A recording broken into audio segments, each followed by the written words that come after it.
tears fall at my feet.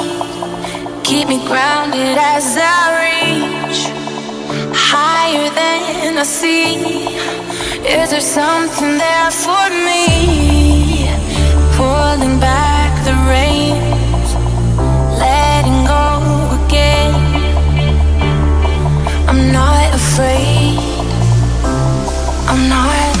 All my life, one page at a time, I'll show you my true colors.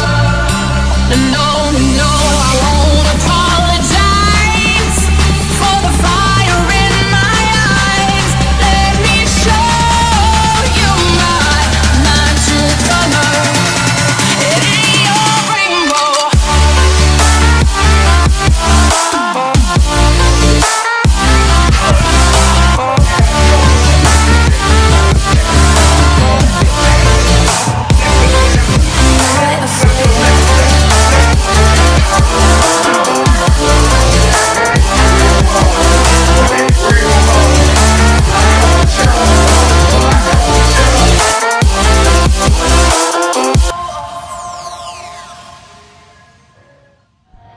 Alright guys, today's topic is going to be deadlifting and the proper form, the different kinds, what you should and shouldn't do, different things you can use while you're deadlifting, and just tips and tricks on how to do it. I personally didn't know too much on deadlifting before I did some research before this. I mean, I honestly didn't deadlift a lot, but the three main workouts you need to do in order to like really work out every muscle in your body: deadlifts, bench press, and then squats. Those are the three main workouts that, I mean, I've started ever since the beginning.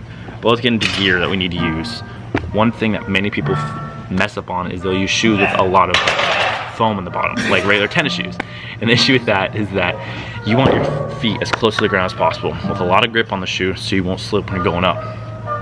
So like Chuck Taylor's is good. I'm actually about to get a pair of those. Some people even without shoes as well, that'll work as well, but you do want to go away from like Adidas, NMDs, or like Nike free runs or stuff like that. They'll have a lot of foam at the bottom that'll put you a little farther from the ground, having you to lift up more, and you'll be a little bit more unsteady when the foam's changing. Tristan! Alright, so let's move into like what you should use gear-wise besides shoes. One thing that people like to use is straps, and these help a lot, especially when you're going up in weight and you don't have enough wrist strength to hold it.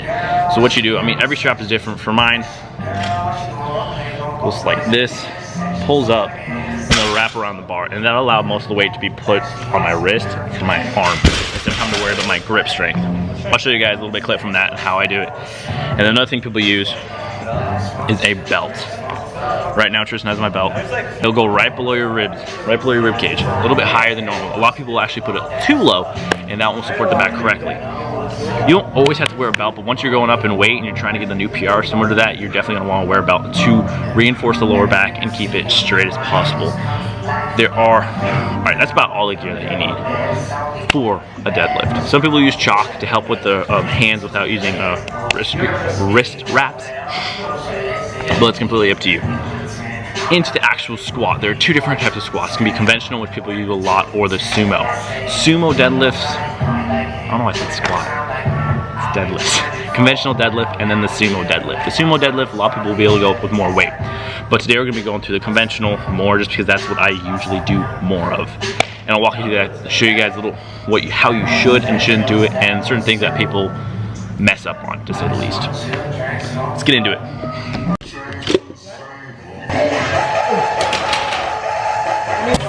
Alright, there are three different variations of deadlift you can do with hand positioning. The most common one that you'll see is overhand and overhand. That's when both of them are like this, and I'll show you, I'll put clips in this so you can see it. And that's what you guys should stick to. When the weight goes up and people don't want to use wrist wraps, what you'll tend doing is they'll go overhand, then underhand.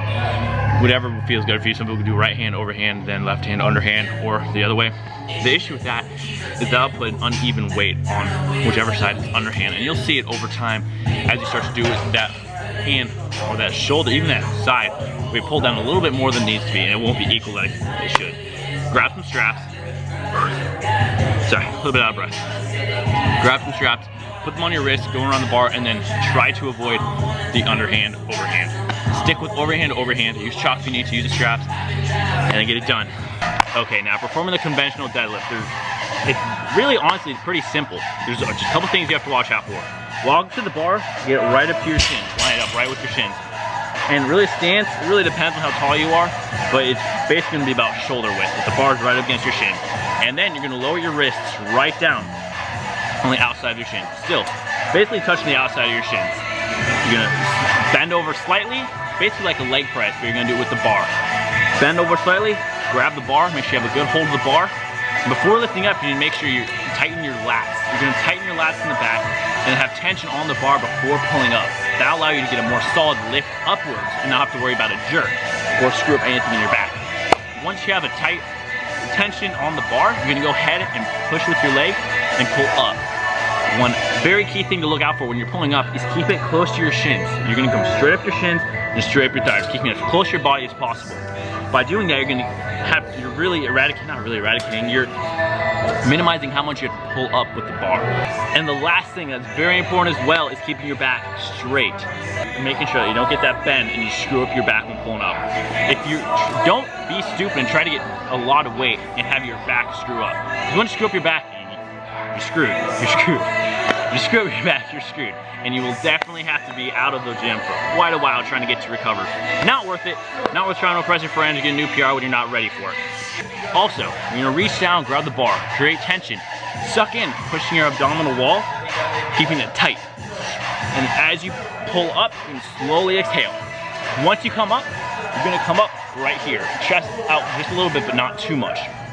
Couple things, we'll just go over some things that people mess up on a lot or don't realize they're doing that could really screw up your back when doing this. When you come up, first of all, don't jerk the bar. Have a solid tension on the bar before pulling up. Once you're up, make sure it stays close to your shins. That's the second thing people will mess up on. They'll keep it too far out there, too far away from their shins, really messing up the lift. The third thing, once you pull up, you'll see people jerk back too much and lean back. That'll screw up your lower back, and honestly, it can create a lot of problems for that initial lift and the future if you do screw up your back or rupture a disc or something similar to that. Straight back, that's another thing that people mess up on. You're gonna have a curved back when you go for too much weight, and it's gonna ruin your lift and ruin your back in the long run. Honestly, that's about it. If I think of more stuff when I go home and edit the video, I will insert into the end. I hope you guys enjoy that edit. I got a little more creative during the beginning. But that's that. I'll see you guys at home if you have anything else to say. Yeah, see you at home. We are back. I hope you guys enjoyed that video and enjoyed that edit in the beginning. I decided to get a little bit more creative and put a little bit more time into it as well. If you guys like to go ahead and put a thumbs up down below or let me know in the comments. And as usual, that is it for today.